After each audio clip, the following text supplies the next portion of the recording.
सर्व श्रोत्यांना आदरपूर्वक नमस्कार. आजच्या भागामध्ये आपण पाहणार आहोत आत्मदेव ब्राह्मणाची कथा. तुंगभद्रा नदीच्या तीरावर एक गाव होते. तेथे आत्मदेव नावाचा एक ब्राह्मण आपली पत्नी धुंदलीसह राहत होता. आत्मदेव पवित्र होता, पण त्याची स्त्री धुंदली ही स्वभावाने क्रूर, भांडकुदळ आणि दुसऱ्यांच्या उखाळ्या पाखाळ्या काढणारी होती.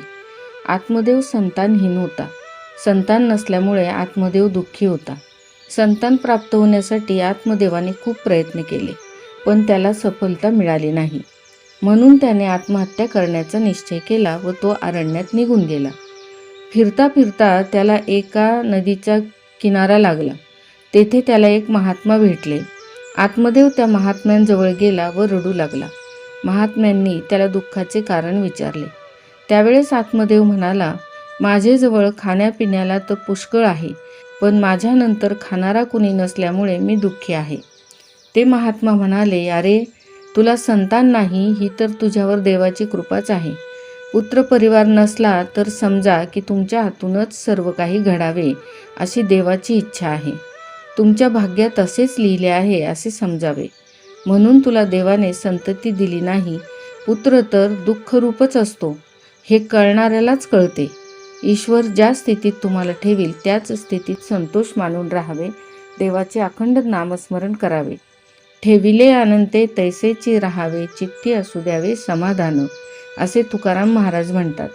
एकदा एकनाथ महाराज विठ्ठल मंदिरात दर्शनासाठी गेले. एकनाथांना सुयोग्य पत्नी लाभली होती, म्हणून ते देवाचे उपकार मानत होते.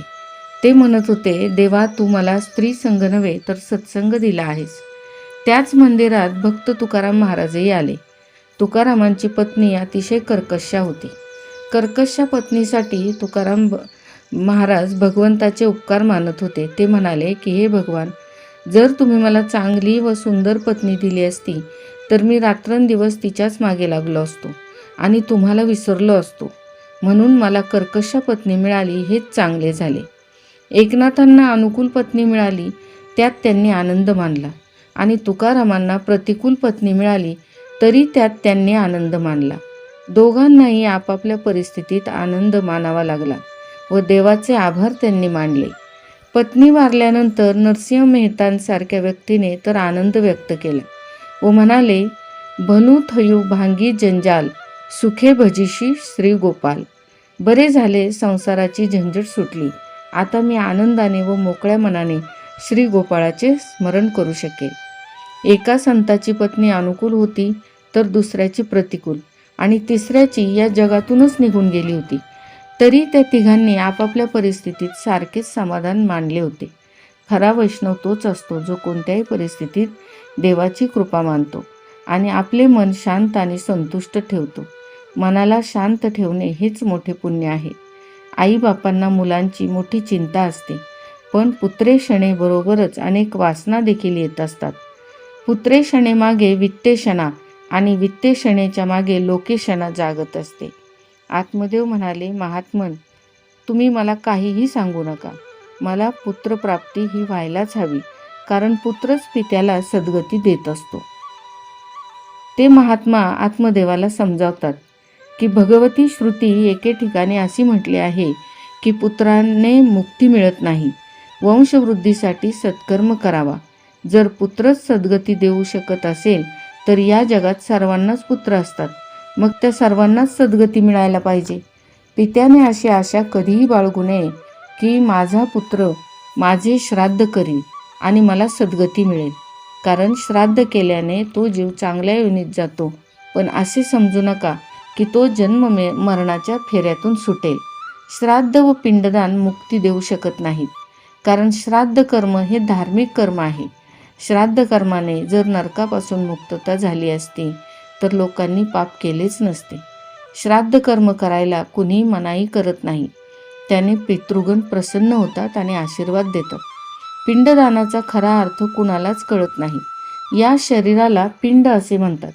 याला परमेश्वराला अर्पण करणे म्हणजेच पिंडदान होय.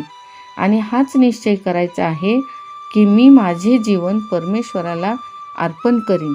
अशा प्रकारे जो आपले जीवन ईश्वराला अर्पण करतो त्याचे जीवन खऱ्या अर्थी सार्थकी लागते. नाहीतर केवळ कणकेच्या पिंडदानाने मुक्ती मिळाली असती तर ऋषीमुनींनी ध्यान, योग, तप केलेच नसते.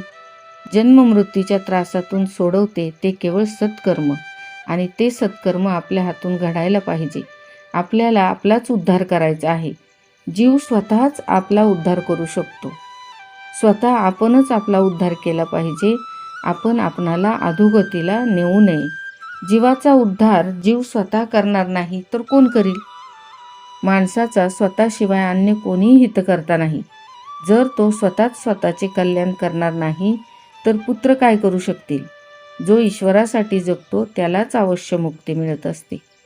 श्रुती भगवती तर असे म्हणते की जोपर्यंत ईश्वराचे अपरोक्ष ज्ञान होत नाही तोपर्यंत मुक्तीच मिळत नाही. त्यामुळे मृत्यू येण्यापूर्वी ज्याला भगवत साक्षात्कार होतो त्यालाच मुक्ती मिळते. ज्ञानादेव तू कैवल्यम. त्याला जाणून जीव मृत्यूला ओलांडून जाऊ शकतो. परमपदाच्या प्राप्तीसाठी याशिवाय अन्य कुठलाही मार्ग नाही. अशा प्रकारे त्या आत्मदेवाला त्या योगींनी भरपूर काही सल्ला दिला, पण त्याला काही सल्ला पटेना. तो म्हणाला, महाराज, पुत्र सुखाचा अनुभव तुम्हाला संन्याशांना कुठला असणार? तो अनुभव तुम्हाला नसल्यामुळे तुम्ही असे म्हणत आहात. माता पित्याच्या मांडीवरती बालक खेळलेच पाहिजे. असुखात सुखाचा अनुभव घेणे हाच सांसारिक लोकांचा क्रम आहे. महात्म्यांनी सुंदर उपदेश केला, पण आत्मदेवाला मात्र तो मान्य नव्हता. त्याने दुराग्रहाने म्हटले की मला जर पुत्रप्राप्ती नाही झाली आणि तुम्ही जर मला तसा आशीर्वाद दिला नाही तर मी याच ठिकाणी प्राणत्याग करीन. शेवटी महात्म्याला दया आली. त्यांनी आत्मदेवाला एक फळ दिले व म्हटले की हे फळ तुझ्या पत्नीला खायला दे. तिला अतिशय गुणी असा पुत्र होईल. पाहूया उद्याच्या भागामध्ये आत्मदेव ते फळ घरी घेऊन आल्यावर काय होते ते.